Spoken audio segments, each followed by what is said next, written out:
என் கூந்தல் தேவன் தூங்கும் பள்ளி அறையா மலர் சூடும் வயதில் என்னை மறந்து போவதுதான் முறையா? நினைக்காத நேரம் இல்லை காதல் ரதியே உன் பேரை சொன்னால் போதும் நின்று வழிவிடும் காதல் நதியே.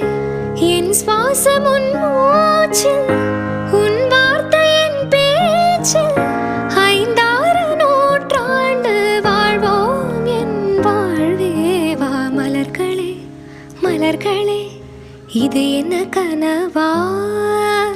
மலைகளே மலைகளே இது என்ன நினைவா? உருகியது